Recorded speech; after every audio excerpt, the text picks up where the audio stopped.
ফিরে গিয়ে মতুয়া বার্তা এক্স হ্যান্ডেলে মতুয়াদের বার্তা মোদির। তাহিরপুরের সভায় যেতে পারেননি মোদি। ফোন বার্তায় তৃণমূলকে আক্রমণ প্রধানমন্ত্রীর। পরে সোশ্যাল মিডিয়ায় মতুয়া বার্তা মোদির। কি লিখেছেন এক্স হ্যান্ডেলে মোদি? তিনি লিখেছেন, খারাপ আবহাওয়ায় রানাঘাটে আজ থাকতে পারিনি। আরো কয়েকটি ইস্যু আছে যেগুলি রানাঘাটে বলা যেত। তৃণমূল সর্বশক্তি দিয়ে অনুপ্রবেশকারীদের বাঁচানোর চেষ্টা করছে, আর এই অনুপ্রবেশকারীরাই পশ্চিমবঙ্গে সন্ত্রাসের পরিস্থিতি সৃষ্টি করছে, মহিলাদের আক্রমণ করছে।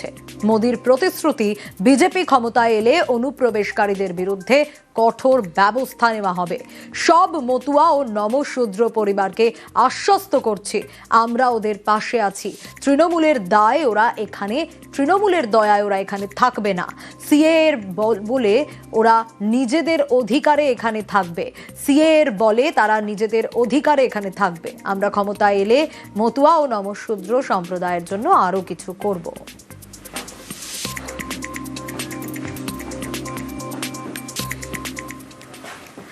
আর ফোনেই কেন মতুয়া বার্তা নয়, প্রশ্ন কুণাল ঘোষের।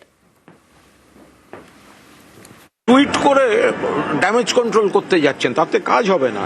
ওনার কাজ, উনি কেন গেলেন? ওই রানাঘাটে গেছেন তো ওই সব বলে, লোক জমা করেছেন ওইগুলো বলে। যে কজন এসছেন তারা তো শুনতে এসছেন সমাধান সূত্র। উনি তো বক্তৃতায় সুযোগ পেয়েছিলেন বলার, তো টুইট কজন দেখবে? উনি যেখানে অতক্ষণ ধরে বললেন, ফাটা রেকর্ডের মতো পুরনো বক্তৃতাগুলো করলেন, তো ওনার হাতে যদি কোনো সমাধান সূত্র থাকতো তাহলে উনি বললেন না কেন? নাগরিকত্ব নিয়ে মতুয়াদের আশ্বস্ত করার মতো ওনার কিছু বলার নেই, সেই কারণে টুইট করতে হলো।